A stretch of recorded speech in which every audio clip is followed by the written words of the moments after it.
Hey man, have you climbed this new 6B in the gym already? Yeah, it was super nice and easy.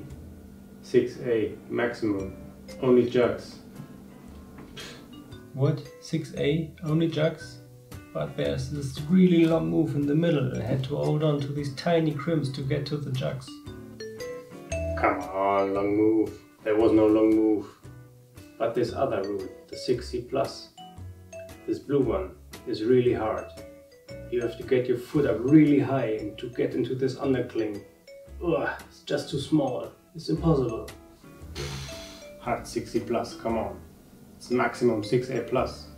You only have to take the undercling, get your foot up really high. No way, man. And then you're done. It's 6C+. The foot is way too high. I just can't get into this small box. You're as weak as a kitten. You're as short as a matchstick. Stop! No need to fight. You're both right. Just hear me out. Have you ever had a similar or somewhat similar conversation? Does this sound familiar to you? Well, welcome to the confusing world of climbing and bouldering grades. Let us dive a bit deeper into this whole world of confusion. The way I understand it, grades are seen as something that is fixed and dynamic at the same time. What do I mean by that? Normally, the first ascensionist or the route setter suggests a grade for what he or she just climbed or built. Then, hopefully a bunch of other climbers run up the route or boulder and give their own opinion about the grade. These proposals can have a vast range compared to the first suggested grade. Over time, the dynamic grade becomes more stable, as more people give their suggestion and the grade will be pinned down to a certain number. But even after some time, the grade is still dynamic in the sense that more suggestions can be given and the number gets even more exact. This can be done via websites as 8ANU or others. So basically, one could say that a grade has a normal distribution laid on top of it, if I understand this correctly with my very modest math skills. Okay, so far so good. If we then further assume that every person's opinion, who has of course red pointed the route, is equal, then we are left with maybe hundreds of proposals, which can have a vast range. So my question is then, who is right? The mean of all these suggestions? The ones who gave the highest proposal or the lowest? Well, to be honest, I don't know. It seems to me that the mean of all these proposals is taken and therefore a grade is agreed upon. But what about the other proposals? Are they wrong? Are these climbers just too weak or too strong for the grade? And what if the mean deviation is quite high and the normal distribution gets quite flat? Again, excuse my bad math skills. But what's my point here? Well, in my opinion, the grade of a route or a boulder just isn't exact and can only be seen as a rough orientation and never be as a fixed number. Even if a route was repeated hundreds of times and the normal distribution is very normal, even then there are climbers who think the grade is easier or harder than the rest of the climbers. And they are just as right as the others, because as we all know, people are different. They have different heights, arm spans, length of limbs, the thickness and length of the fingers, preferred climbing styles, bad days at the office and whatnot. Also, according to a recent idea of Alex Magos, it is important to know how the route is climbed, because this can change the difficulty a lot. For example, which beta was used? Did the climber use a knee pad? Were any quick draws pre-clipped? Did any holds break over the time? And so on. Another influencing factor is what conditions prevailed when the route was first ascended, because this can also change the grade a lot when repeated under totally different conditions. And how the hell should I know which conditions prevailed when the route was first ascended or repeated? Is there an app for this already? I guess you could think of many other examples, but I think you get my point here. When climbing grades are seen as something objective and one size fits all, and also when we think the opinion of one climber is worth more than the one of the other climber, this often leads to lengthy discussions about a certain route or boulder, which is this grade or that grade, oh no it's this grade, but no actually it's this grade. These discussions can become quite personal and heated up, especially in times of social media, which I think is rather unnecessary. But let me give you an example. A few years ago, Pyramid Battle first ascended a route and he gave it the grade 9B. A little later, Adam Unrock came along, climbed the route and gave it the grade 9A+. Pyramid was disappointed and he couldn't believe that this happened. At first he was really happy that someone climbed this route because it's really hard to find people climbing in this grade. But then he said, as only so few climbers master this grade in general and especially far away from home, and as I know how both grade and think, in this case Adam Ondra and Alex Magos, my eyes already then began to narrow in expectancy of something unpleasant, because Adam Ondra downgraded the route to 9A+, and Pyramid Bertel was disappointed. He had very mixed feelings, as he said. He says that only Adam Ondra with his long legs can make a knee bar, which smaller climbers just can't do.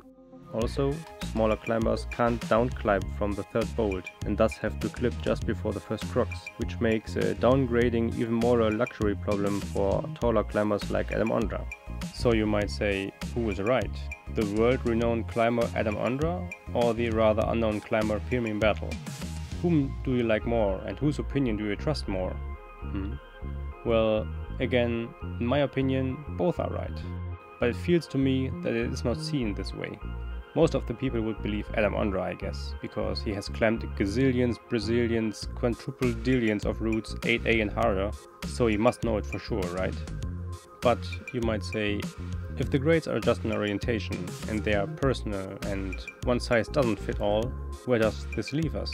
Should every climbing guidebook list every grade suggestion ever given and become hundreds of times as thick as before, because some random German dude said that one size doesn't fit all? Yes, of course. I mean, I don't know. I just get the feeling that something is kind of wrong with the process of grading and the way we look at them and what influence they have on us. Maybe I'm the only one who has a problem with climbing grades and everybody else think it's perfectly fine. But if not, maybe an alternative could be to start with your own personal thoughts and beliefs about grades and see what they do to you. Or to change the grading system to somewhat of an open range based grading system. Actually, I am very happy that nearly all bouldering gyms in Berlin have this range system, where one color stands for a range of grades, like for example blue is for 6A to 6C or something like this. Because this takes off a lot of pressure on A, the route setter, who has just built a boulder and has to give an exact grade now, and B, the climber, who doesn't have to get angry when the grade is off and can just enjoy the route or boulder. Maybe this could be a good idea for grading in general, since it gives an orientation about a route or a boulder, which in my opinion is what grades are there for, to give orientation and not to be an exact science. Or another alternative could be to just don't care about grades at all, or I don't know. I don't have all the answers to these questions, but it feels like they should be put out there and get discussed in small and big groups. And maybe someday nothing will change because nobody gave a crap but me. Or we might end up with something else. But either way, I think it's worth thinking about how we as climbers perceive grades and what effect they have on us. One outcome of this whole grading confusion was to start my personal grading of routes, nonetheless what the routes actually graded. Let me give you an example. I was in Leonidio and I was climbing a route which is graded 7C, and it felt really hard for me. Normally 7C is okay. It feels kinda hard, but I can often climb it relatively quickly. But this one was just really tough for me, and I just couldn't stick the upper crux, which was quite long moves, and since I'm just 165, I had a hard time to do that, and I couldn't finish the route first, even after many tries. And also there was this other route I climbed. It was graded 8A and I have never climbed 8A before. And I was able to send the route on my first red point go after trying the route once before and figuring out the moves.